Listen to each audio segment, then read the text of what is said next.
muita alegria que a gente vem falar sobre um tema tão instigante, um tema também que nos leva a refletir em como nós podemos auxiliar esses espíritos que estão em nova jornada evolutiva e principalmente dar-lhes o substrato para que eles possam seguir adiante com muita confiança, principalmente naquelas crianças que em tão pequena idade já têm algumas recordações da sua estadia no plano espiritual, já têm muitas vezes o intercâmbio com aqueles que lhe precederam, a volta para casa, um avôzinho, uma avózinha, e que para eles é uma coisa natural e normal. E muitos deles também, já lembrando aos 150 anos de A Gênese, como nós colocamos no nosso slide de introdução, e dito pelo próprio Jesus: vossos filhos e vossas filhas profetizarão. Portanto, no decorrer da nossa apresentação, gostaríamos que todos nós nos envolvêssemos de uma maneira muito fraterna, mas principalmente enlaçando estas crianças que fazem parte do nosso dia a dia. São crianças que convivem conosco, convivem com os nossos filhos na escola, estão já voltando do plano espiritual, já em uma geração nova, muitas delas, para dar aquele passo necessário para a nossa jornada evolutiva enquanto planeta Terra, de um mundo de expiações e provas, um mundo de oportunidades evolutivas para um mundo de regeneração. Então, isso é muito importante e nós vamos tentar, em breves minutos, colocar um estudo que já fazia parte do questionamento de Kardec, quando, na sua descrição em A Gênese. Portanto, todo o estudo foi baseado nesta passagem de Atos dos Apóstolos, capítulo 2, versículo 17 e 18, passagem também no Velho Testamento do profeta Joel, capítulo 2, versículo 28 e 29, e também a Gênese, no capítulo 16, no item 59. Uma passagem belíssima, dizendo assim: nos últimos tempos, diz o Senhor, espalharei do meu espírito por sobre toda a carne. Vossos filhos e vossas filhas profetizarão. Vossos jovens terão visões e vossos velhos terão sonhos. Nesses dias, espalharei do meu espírito sobre os meus servidores e servidoras, e eles profetizarão. Portanto, já é um anúncio do próprio Cristo, do próprio Jesus, que dizia e sempre nos alertou que somos espíritos imortais, que somos pessoas encarnadas em uma experiência evolutiva. E começamos essa experiência demarcada por uma desencarnação para uma nova encarnação, uma vivência no plano terreno e posteriormente a nossa finitude. Portanto, em todas as épocas em que nós estamos alocados, desde o Velho Testamento até o dia de hoje, é assim que as coisas acontecem. Então, nós temos uma passagem terrena com um início e um final, e temos também uma passagem na erraticidade, onde lá nós reformularemos muitas propostas para uma nova jornada. Portanto, quando nós estamos falando de vossos filhos e vossas filhas profetizarão, Kardec coloca na Gênese, é a predição inequívoca da vulgarização da mediunidade, que presentemente se revela em indivíduos de todas as idades, de ambos os sexos e de todas as condições. A predição, por conseguinte, da manifestação universal dos espíritos, pois que sem os espíritos não haveria médiuns. Portanto, quando Kardec coloca a vulgarização da mediunidade, ele está querendo dizer que a mediunidade é um atributo do espírito, um atributo comum a todos nós, porque como sabemos pelo livro dos Espíritos e o livro dos Médiuns, em toda a obra do Pentateuco, todos nós somos médiuns. Alguns ostensivos, outros intuitivos, e cada um segue dentro da sua jornada terrestre, nessa escalada evolutiva, de uma maneira pessoal. E não é por diferente que nós tenhamos crianças e jovens que já apresentam este, vamos dizer, fenômeno, porque não é fenômeno como nós o entendemos, mas é uma experiência comum no dia a dia desta encarnação. Portanto, para nós adentrarmos este assunto, vamos só nos recordar o que é infância e o que é adolescência. Tomando como base o menino Chico Xavier, que todos nós temos esta imagem do filme que retrata a sua vida, a infância é o período que vai desde o nascimento até aproximadamente 12 anos. É um período em que ocorre um grande desenvolvimento físico, como nós vemos dentro das nossas casas, nas nossas crianças. E também ocorre um grande desenvolvimento psicológico, envolvendo graduais mudanças no comportamento e na aquisição das bases da personalidade. Daí o importante papel da família. Nós temos responsabilidade perante o Criador com estas crianças que estão na nossa casa, sejam nossos filhos, nossos netos, nossos sobrinhos, quaisquer que sejam. E dentro da casa espírita, pelo carinho dos evangelizadores que abraçam essas famílias e suas crianças, também existe uma responsabilidade importante, porque além da família, a casa espírita, ela provê a educação moral de cada um dessas crianças e destes jovens.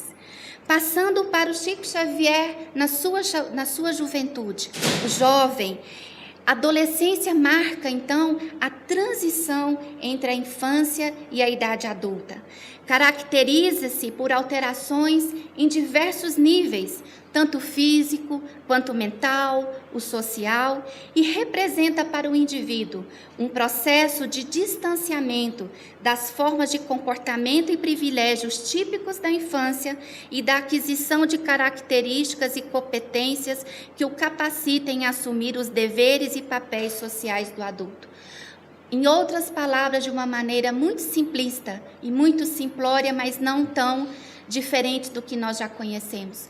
A adolescência, ela é um período intermediário entre a fase infantil e a fase adulta.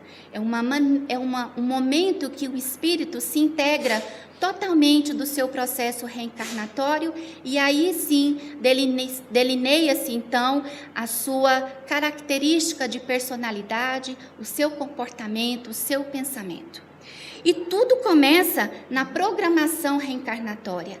É lá, e se nós formos lembrar na literatura de André Luiz, no livro Missionários da Luz, no capítulo Reencarnação de Segismundo, nós vamos ver um capítulo recheado de informações que vão nos esclarecer que tudo aquilo que precisamos na nossa vida corpórea, seja do nascimento à nossa finitude, está determinado, a princípio, nesse planejamento reencarnatório. Quando nós temos a consciência e temos a capacidade de ajudar os nossos mentores na definição do que é melhor para nós, ótimo. Mas se porventura nós estivermos em uma condição em que isso não é possível, temos os responsáveis por este planejamento que intuem simplesmente a nossa melhoria moral e o nosso progresso intelectual. Portanto, a programação reencarnatória, ela é definida exatamente desta forma, justamente para nos assessorar e nos ajudar em estabelecermos metas de melhoras individuais. Então, começa em todo esse trânsito da formação do embrião e do feto, que vai culminar num contínuo de vida, ou seja, todas as fases em que nós passamos do nosso nascimento até a nossa vida adulta. Portanto, é nesse período que nós estamos centrando a palestra de hoje, que é a mediunidade na infância e na adolescência, porque não podemos nunca esquecer que nós somos seres espirituais em uma experiência reencarnatória. Daí a necessidade e a importância de nós estarmos conscientes de que os nossos filhos, eles não vivem por viver, eles têm uma experiência, eles têm um objetivo e, principalmente, eles têm um progresso a ser realizado. Por isso, a necessidade das famílias estarem muito bem integradas com esta responsabilidade. Por quê? Tanto na sua fase infantil quanto na adolescência, essas criaturas são seres espirituais reencarnados. Eles trazem e têm um passado com outras experiências. Cada um de nós, nas nossas várias vidas sucessivas, nós adquirimos experiências e com isso nós promovemos ou a nossa estagnação em determinado período da nossa jornada evolutiva, ou nós avançamos. Retrogradar, nunca.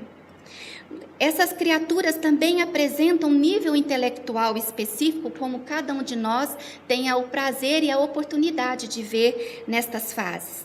Apresenta as suas potencialidades de desenvolvimento moral. Umas precisam muito pouco da nossa ajuda neste quesito, porque já são crianças, espíritos já andados nas suas trajetórias anteriores. Mas muitas outras, como nós vemos no nosso dia a dia, elas também trazem as suas dificuldades, daí a necessidade dessa parceria integrativa com a família. E cada um deles apresenta-lhe a personalidade que lhe é própria. Portanto, nós precisamos sempre focar nestes dois períodos com o máximo respeito, mas também com uma máxima preocupação e responsabilidade. Porque Santo Agostinho já dizia em O Evangelho segundo o Espiritismo, no capítulo 14, no item 9, que ele dizia assim: ó espíritas, compreendei agora o grande papel da humanidade. Compreendei que quando produzis um corpo, a alma que nele encarna vem do espaço para progredir. Inteirai-vos dos vossos deveres e ponde todo o vosso amor em aproximar de Deus esta alma.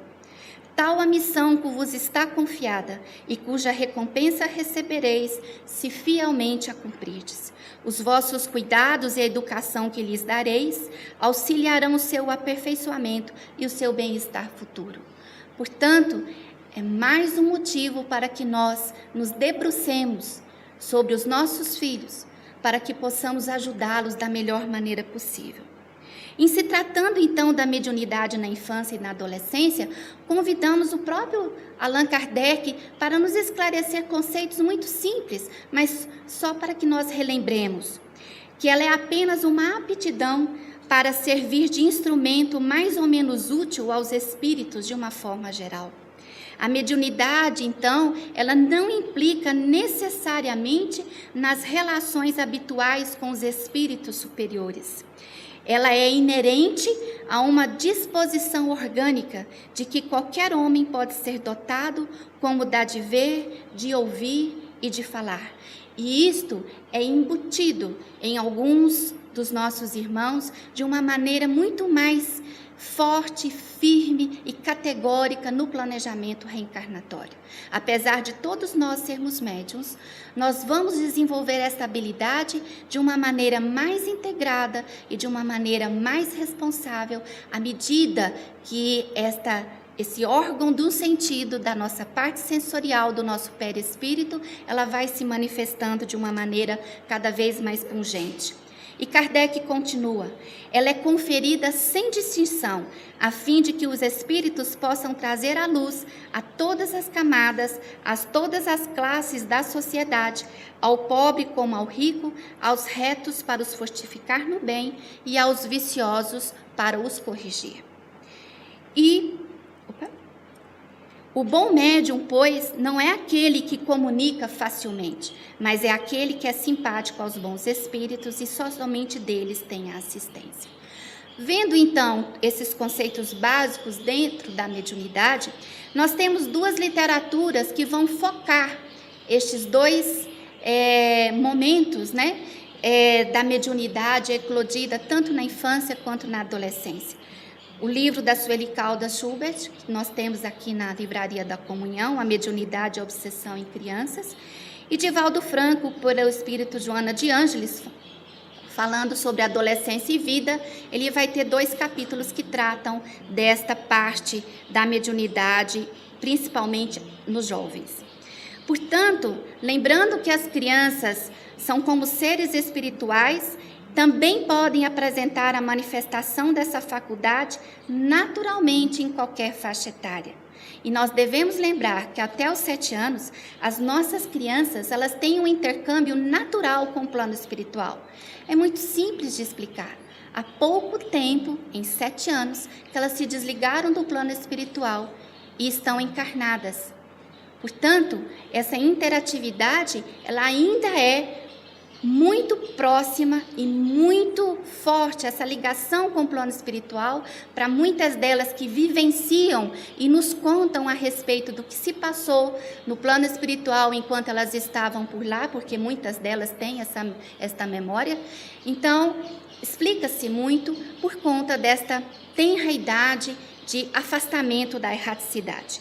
E o próprio Kardec, no livro dos Médiuns, no capítulo 17, ele, no subitem 221, ele questiona os espíritos da codificação. Há, no entanto, crianças que são médiuns naturalmente, quer defeitos físicos, quer de estrita visão e de visões.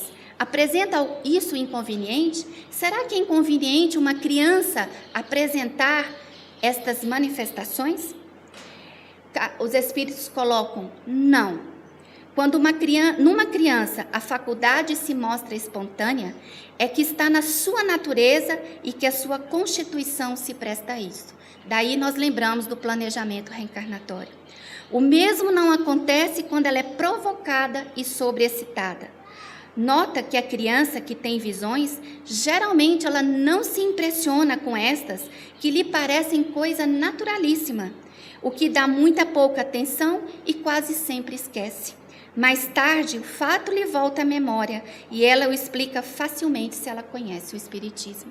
Portanto, os espíritos da codificação vêm dar a sua pujança neste quesito, porque as crianças, como seres em jornada evolutiva, elas têm, muitas delas, essas lembranças e essa interatividade muito naturalmente. E ele continua: em que idade se pode ocupar-se um inconveniente de mediunidade? Porque é uma questão que preocupa a todos e a casa espírita também. A partir de que idade nós podemos deixar que essas crianças possam evoluir na sua mediunidade e ir fazer o seu delineamento? Os espíritos também são extremamente categóricos. Não há idade precisa, tudo dependendo inteiramente do desenvolvimento físico e ainda mais do seu desenvolvimento moral. A criança de 12 anos, a quem tal coisa afetará menos do que algumas pessoas já feitas, porque é uma característica, uma habilidade, uma faculdade natural, como a de ver, como a de sentir, como a de escutar, como a de palpar. Então, a mediunidade é uma característica natural dos nossos órgãos sensoriais ligados ao perispírito. E ao longo da história, nós tivemos inúmeros jovens que dedicaram a sua mediunidade ao serviço da causa, ao serviço da causa do Cristo. Então, nós vamos ver que na primeira edição do Livro dos Espíritos, Julie Boudin, Caroline Boudin e Ruth Jaffé, com 15, 17 e 18 anos, foram as médiums que ajudaram Kardec na elaboração do primeiro Livro dos Espíritos. Depois nós tivemos Irmã Dufour, aos 12 anos, ela era uma médium historiadora, e aos 18 anos ela colaborou com Kardec na segunda edição do Livro dos Espíritos, que é a que nós conhecemos hoje. As irmãs Fox, Kate, de 11, e Margaret, com 14 anos, tiveram desenvolvimento da sua mediunidade quase que forçosamente nos Estados Unidos, quando apareceram as primeiras manifestações que nós temos descritos nos relatos espíritas. A Florence Cook, com 14 anos, os fenômenos de ectoplasmia, ela fornecia o seu ectoplasma para os estudos de William Crookes nos fenômenos da materialização. Joana d'Arc, aos 14 anos, ela travava diálogos com São Miguel Arcanjo, Santa Catarina e Santa Margarida, tendo as informações para aglomerar o exército francês naquela época em que ela se inscreveu no exército para trabalhar em prol do Cristo. Chico Xavier, então, nós não podemos nem dizer que conhecemos a vida e a obra deste grande apóstolo de Jesus, Divaldo Pereira Franco, Raul Teixeira e Ivone Amaral Pereira, dentre outros, que tiveram as suas mediunidades eclodidas na sua transição da infância para a sua juventude. Portanto, este intercâmbio para a criança é natural, como é natural eu os ver aqui, como é natural vocês me verem. Para elas não causa estranhamento nenhum, porque elas podem divisar muito mais comumente no mundo espiritual, pela clarividência, familiares que já nos antecederam. Travam diálogos. A gente vai ver que muitos relatos, conhecemos algumas pessoas que comentam que a sua criança conversou com uma avózinha, que ela travava diálogos, não sabia quem era, e se abre um álbum da família e ela identifica, não é ele que estava ali comigo, conversando comigo, e era um avô que já havia desencarnado há bastante tempo. Então, para as crianças, isso não é difícil. Para muitos adultos, e mesmo nós dentro da casa espírita, para nós ainda é uma coisa meio que, para muitos, assombrosa. Como que uma criança conversa com alguém que já morreu? Quando nós estamos falando agora, neste momento, daqueles que não têm o conhecimento que nós temos em relação à mediunidade e também a relação com o mundo invisível, né? O mais comum deles todos é o amigo invisível. Então, muitas vezes as crianças, e nos consultórios de pediatria, a gente muitas vezes vê as mães comentando que a criança estava ali brincando, conversa com um, conversa com o outro, presta atenção no diálogo, ele tem nome, ele brinca, ele dá um recado, e o amigo invisível, ele é muito comum como relato dessa questão da mediunidade na infância. Portanto, dentro desse quesito, nós temos alguns sinais de alerta que, tanto na criança quanto no adolescente, que vai nos despertar para uma possível eclosão de mediunidade. O amigo invisível, então, é uma delas que nós já comentamos. Muitas crianças e adolescentes têm perturbações do sono e terror noturno, sentimentos de perseguição, uma inquietação patológica, ou seja, eles apresentam tiques repetitivos, repetições de falas de uma maneira muito desconexa e que muitas vezes nós não entendemos, um medo persistente em surtos, o pavor, alterações comportamentais, como a depressão, a irritabilidade, a agressividade, muitas vezes eles falam desconexamente e ininterruptamente, alterações da capacidade cognitiva e, principalmente, uma das grandes características destas crianças é o baixo rendimento escolar. Além disso, muitas delas, ideações suicidas e automutilação. Nós estamos tendo um grande surto, vamos dizer assim, de crianças em tenra idade que já pensam em se matar. Em consultório, apesar de eu ser gastropediatra, eu já tive alguns relatos nesse sentido, onde as famílias se desesperam. Como uma criança quer se matar? Né? Recordações de vidas passadas. Isso não é eclosão de mediunidade, é apenas uma recordação. Muitas crianças trazem informações de suas vidas em vidas anteriores e descrevem. Se você pedir para que elas repitam várias vezes em momentos diferentes, elas vão repetir sempre a mesma história. A descrição de desdobramentos inconscientes que geram insegurança. Crianças que se veem acima do seu leito, olham, veem seu corpo, mas elas não estão ali, porque elas estão em desdobramento. Muitas delas têm esse desdobramento consciente. Os estados de insônia, a instabilidade sexual no jovem, as instabilidades emocionais, a dependência química. Então, todos estes sinais que nós estamos colocando fazem parte de uma investigação para a eclosão de mediunidade. Mas nós temos que lembrar que muitos desses sinais estão presentes em outras faculdades, que sejam doenças, que sejam distúrbios, que sejam transtornos psíquicos, não necessariamente ligados com a eclosão de mediunidade. Portanto, quando nós começamos uma investigação neste quesito, nós vamos ver que a família é a primeira que observa tanto a criança quanto o adolescente com essas características que nós comentamos. É a família que vai fazer o primeiro relato. Muitas vezes, essa família vai ao médico pediatra, ao clínico geral, no caso do adolescente, falando que existem estes substratos que estão chamando a atenção e que eles não consideram normais. E muitos deles, ao invés de passar pelo pediatra ou pelo clínico geral, já vão direto nas especialidades. Ou vão para o neuropediatra, neurologista, psiquiatra infantil e adulto, e os psicólogos, que são muitas vezes aqueles que retêm uma maior história destas crianças relatadas pela sua família ou pelos seus cuidadores.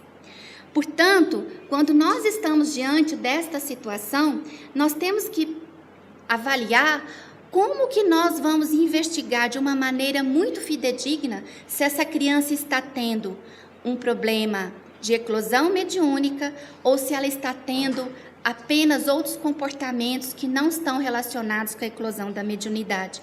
Porque nós precisamos descartar doenças orgânicas. Muitos desses sinais e sintomas que eu comentei com vocês, eles estão presentes em várias patologias, em várias doenças, que no meio médico, de uma forma geral, a gente é muito familiarizado com ela. Mas para a criança em eclosão da mediunidade, muitas delas vão ser relatadas pelas suas famílias também na casa espírita. Portanto, é importante que a casa espírita pergunte se esta criança já foi investigada para a avaliação de outras possíveis causas que não sejam apenas a eclosão da mediunidade, porque nós sabemos que muitas doenças também manifestam-se assim. Portanto, vão ser feitos vários exames laboratoriais, exames de imagem, neurofisiológicos, para determinarmos se isto é problema orgânico ou não. Em se pensando na adolescência, nós temos ainda outras avaliações a fazer antes de fecharmos um diagnóstico de eclosão mediúnica. O adolescente, ele está numa fase de puberdade. Ele tem as suas mudanças hormonais e corporais. Ele tem a busca da sua identidade, que é quando completa o seu circuito de instalação do processo reencarnatório. Ele tem uma família por trás que pode lhe dar o conforto ou também ficar tão inseguro quanto ele. Ele tem as amizades, que a gente sabe que os jovens eles se mobilizam muito por grupos.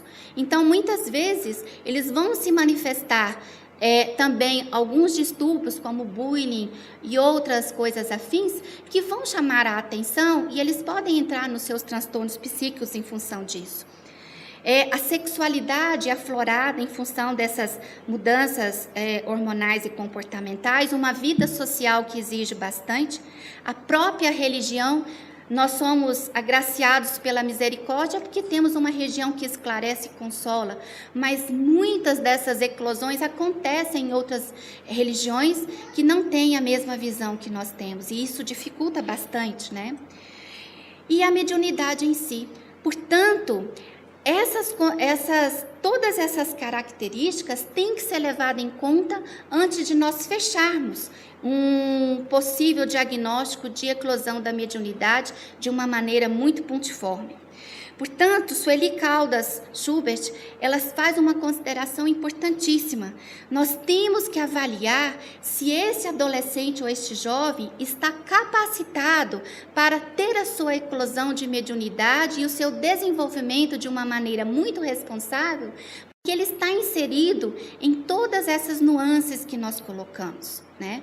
Então, isso tem que se prestar atenção, principalmente o estilo de vida deste adolescente na nossa atualidade, principalmente quando nós temos o excesso de informação, o excesso de estímulo, muitas vezes a interatividade com amigos que não são amigos que desejássemos que nossos filhos tivessem, e muitas vezes esses jovens são levados para outros caminhos que muitas vezes podem dificultar esta integração.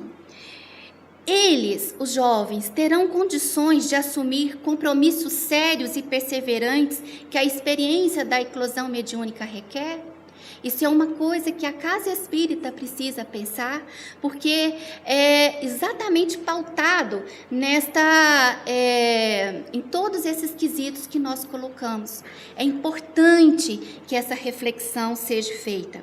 E mesmo que o jovem tenha essa seriedade, ele está inserido num momento de escolha profissional. Quando nós estamos neste momento, as coisas se tornam um pouco mais atabalhoadas, porque muitas vezes a eclosão da mediunidade vem exatamente com todas essas turbulências em que o jovem passa neste momento. E para se exercer uma mediunidade responsável, há necessidade de que o jovem ele passe pelas suas atitudes renovadoras, como hábitos, condutas e as companhias. Tudo isso, dentro da Casa Espírita, é fácil de nós observarmos, porque os nossos jovens geralmente passam pela evangelização, é um caminho natural.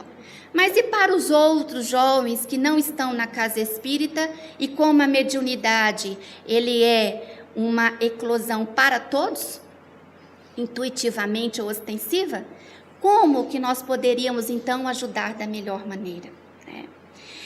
E por conta disso, nós temos em andamento desde o ano passado o projeto da mediunidade na infância, que é um projeto de uma parceria entre a FEB e a AME Brasil. Ele tem uma duração de 2 anos, de 3 anos, que foi de 2016 a 2019. A função desse projeto é exatamente tentar esclarecer e ajudar, principalmente a Casa Espírita, a lidar com estas eclosões mediúnicas, né?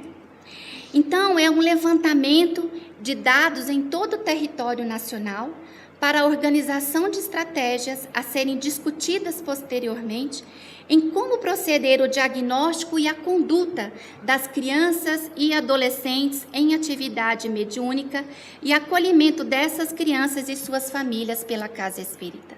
Então, foi elaborado um questionário onde se reúne principalmente dentro da área da mediunidade, um questionário de 22 questões, e que é preenchida de uma maneira bem regular pelo evangelizador em entrevista com os pais destas crianças, para nós termos um delineamento em todo o território nacional, se realmente nós estamos tendo um aumento das eclosões da mediunidade na atualidade, tanto em crianças quanto em jovens.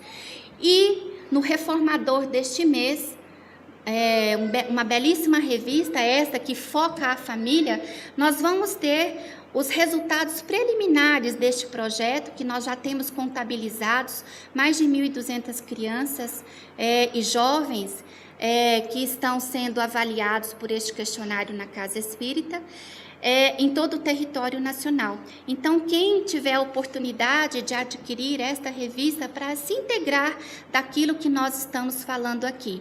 E é claro que tudo isso vai se fechar no final de 2018, para que em 2019 nós tenhamos já as publicações a respeito deste tema.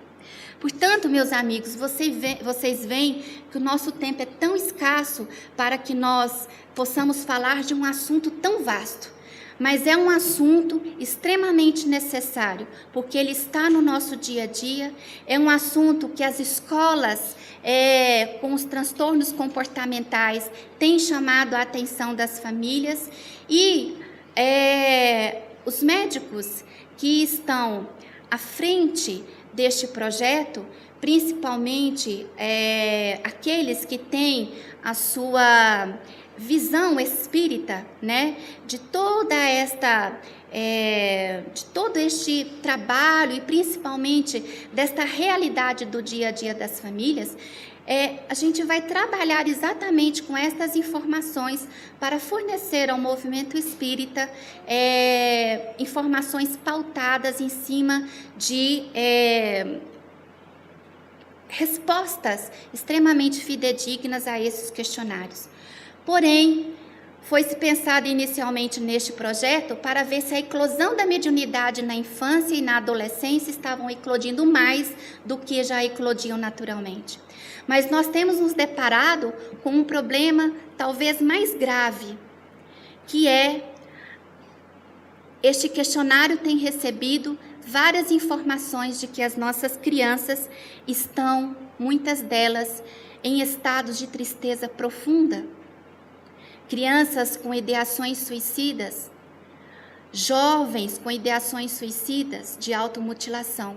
Então, nós caminhamos o projeto para um fim e estamos abrindo um leque para o outro. Por quê? Porque na nossa sociedade, com tanto estímulo, com tanta desinformação, com tanto distanciamento de Jesus e das suas leis, do seu evangelho, nós estamos tendo infância e juventude muitas vezes perturbada.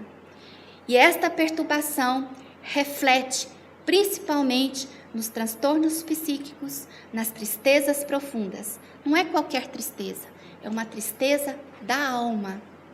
E isso leva à ideação suicida.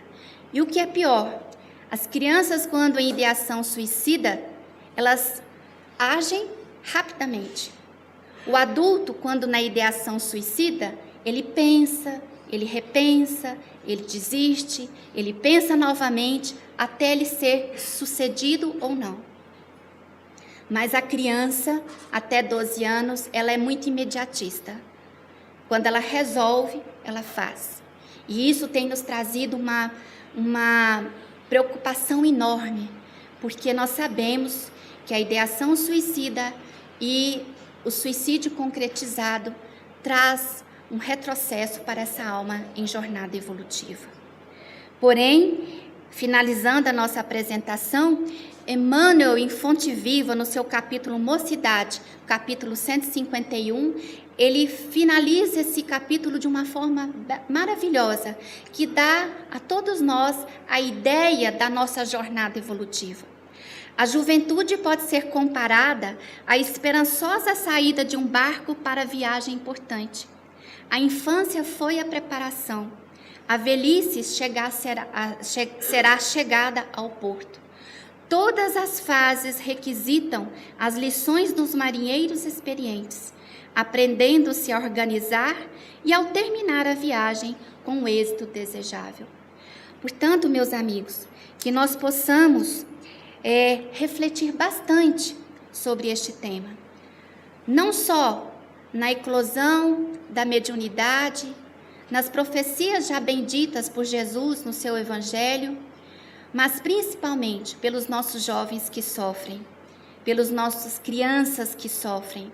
Daí a necessidade de nós, como espíritas, como movimento espírita e principalmente como família, repensarmos as nossas condutas, repensarmos de que os nossos jovens e as nossas crianças são vasos que nós plantamos, que nós adubamos, mas que nós colheremos no futuro.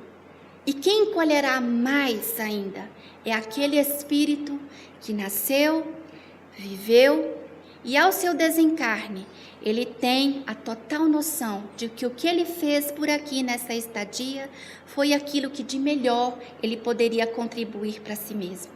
Então, que nós possamos refletir, que nós possamos vigiar as nossas crianças e os nossos jovens de uma maneira muito carinhosa.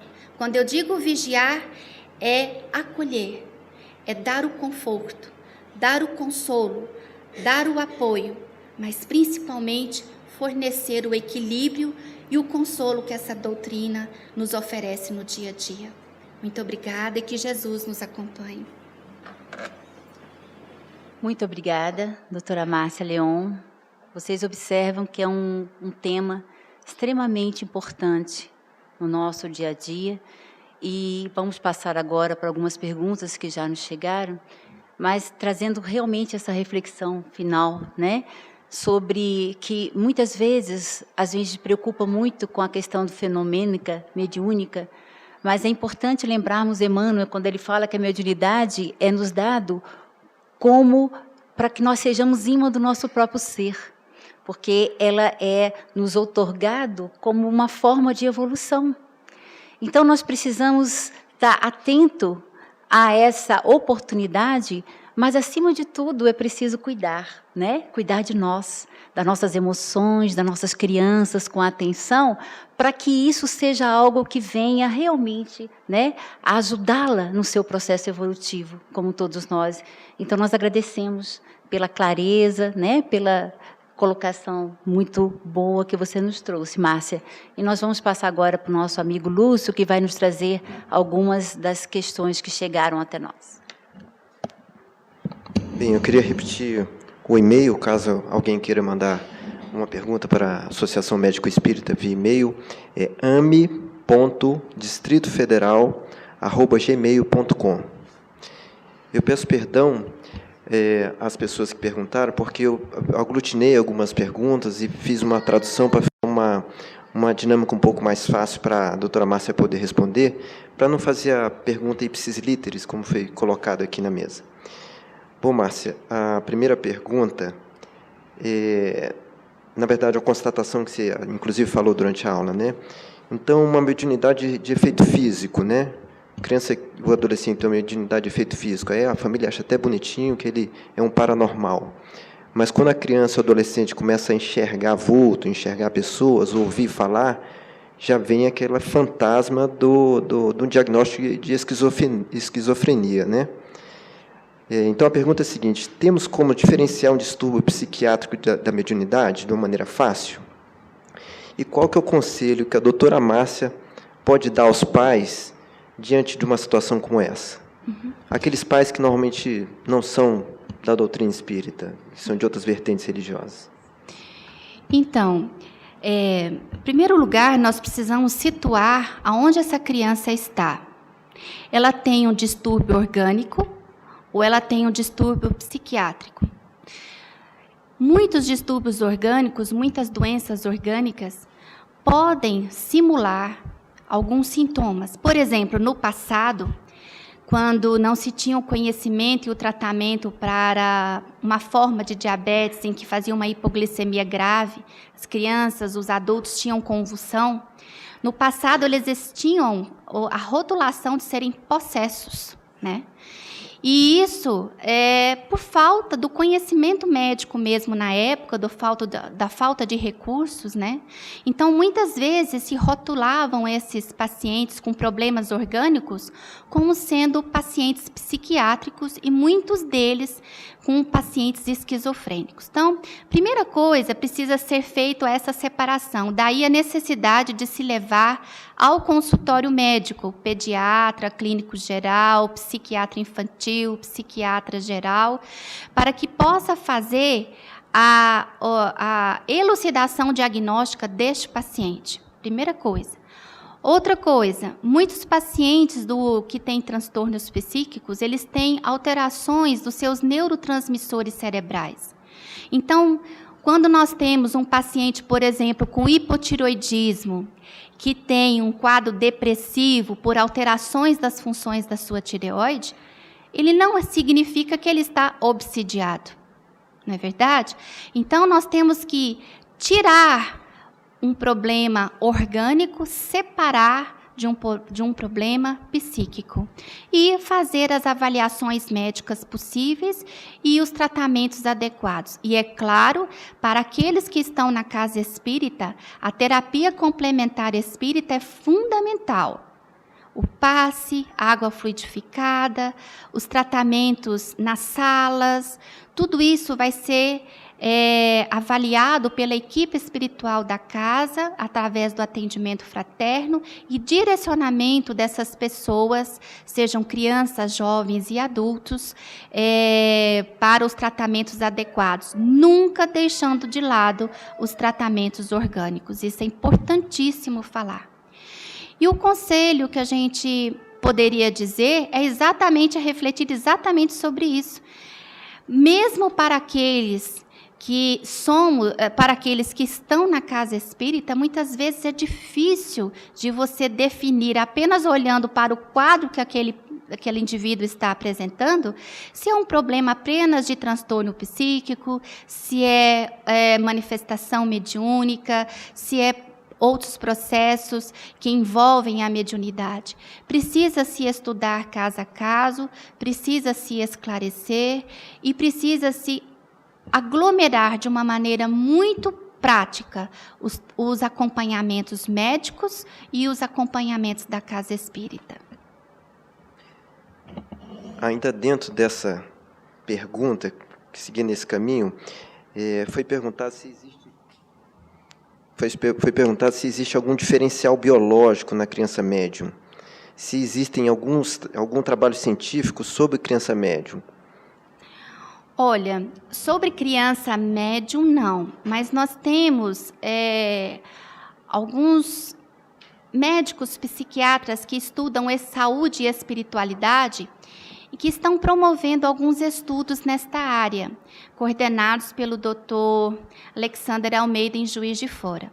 Não existe um marcador biológico conhecido para se dizer que é médium ou não é médium, né? Porque isso é um atributo espiritual, não é um atributo orgânico, né?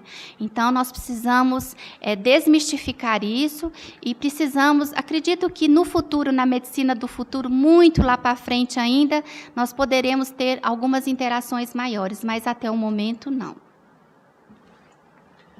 Márcia, outra pergunta.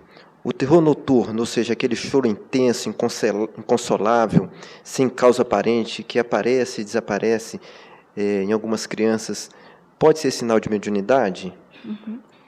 Muitas vezes as crianças que nos relatam de terror noturno, elas geralmente, quando elas acordam e quando elas conseguem explicar depois de sair daquela pane que se encontravam, né? Porque uma sensação de pavor intenso.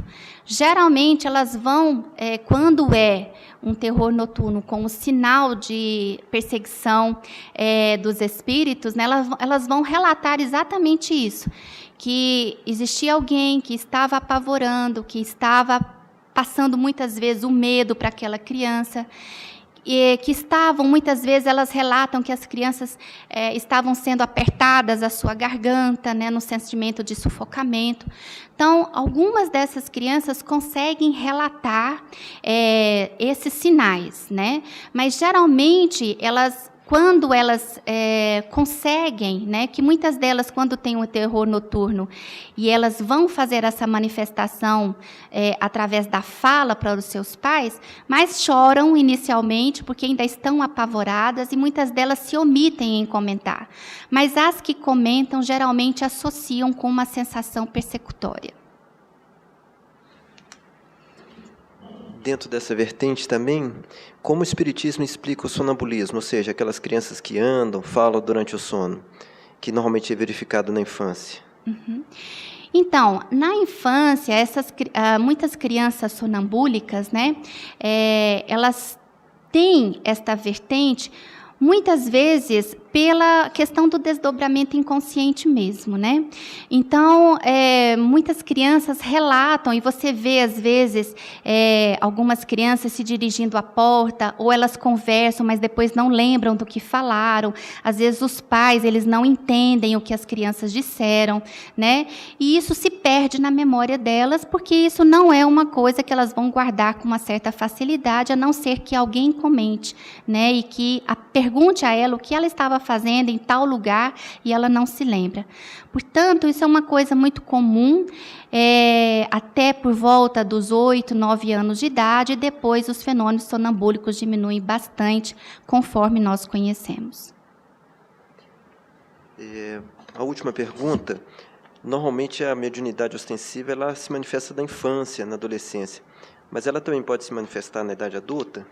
Sim, sim. Aliás, a mediunidade ostensiva, ela se manifesta principalmente quando ela está, muitas vezes, em desenvolvimento mediúnico, né? Então, na realidade, faz parte de um trabalho de estudo, né, do desenvolvimento desta mediunidade, mas é um atributo do espírito, né? Então, ele pode acontecer em qualquer faixa etária, como Kardec tão bem colocou lá na questão que ele elaborou aos espíritos da codificação. Mas a mediunidade ostensiva, conforme a conhecemos, é muito mais comum no jovem para a vida adulta.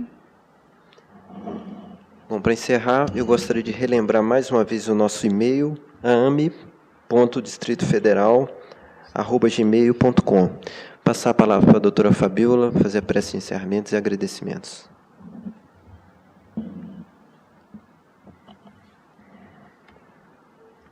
Mais uma vez, gostaríamos de agradecer a doutora Márcia, agradecer a todos os presentes, a todos aqueles que estão nos acompanhando e mostrar algo que gostaríamos de trazer também como reflexão, que dentro da terapia complementar espírita, que foi tão bem citada aqui pela Márcia, nós temos um recurso e uma ferramenta maravilhosa, que é a oração, que é o culto do Evangelho no lar, porque nós sabemos que a questão nossa é sintonia, pensamento.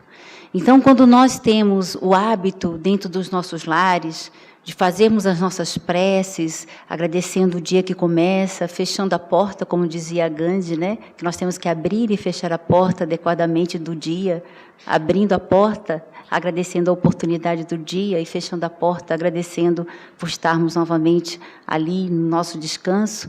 Então, quando nós começamos a desenvolver essa ferramenta tão maravilhosa, a gente vai trazendo muita harmonia, tanto harmonia para o lar, como para essas crianças que hoje nós sabemos que, diante do limiar do mundo de regeneração, nós estamos recebendo crianças altamente sensíveis. E que nós, muitas vezes, nós adultos, não estamos preparados, porque também estamos desequilibrados nas nossas emoções, nas nossas próprias questões pessoais. Então, é importante lembrarmos que a mediunidade não é algo ruim, é algo muito bom. Mas é necessário que nós aprendamos, através do estudo, através da disciplina, através da oração, a nos reequilibrarmos. Porque se nós nos reequilibrarmos no nosso dia a dia, tentando trazer coisas positivas, emoções positivas para nossas vidas, trazendo a oração para o nosso lar, automaticamente nós vamos criar uma ambiência e uma psicosfera, como o próprio André Luiz nos fala, de equilíbrio, e vai ajudar a nós, como tutores, pais, responsáveis por essas crianças, como também a um ambiente adequado para essa criança manifestar-se, tendo a adequação, como você falou, muitas vezes buscando os recursos terapêuticos, médicos, psicoterápicos, mas dentro da casa espírita, trazer essa visão, que a gente tem um recurso maravilhoso, que é a terapêutica complementar espírita e, principalmente, a oração, que eleva o nosso padrão vibratório e que vai nos ajudar na condução da nossa própria vida e na condução das nossas crianças que estão vindo tão sofridas, como esse levantamento inicial está mostrando, o que nos alerta, né, Márcia? Ela liga um sinal de alerta. Estamos realmente cuidando bem das nossas crianças? Então, nós agradecemos e trazemos mais essa reflexão final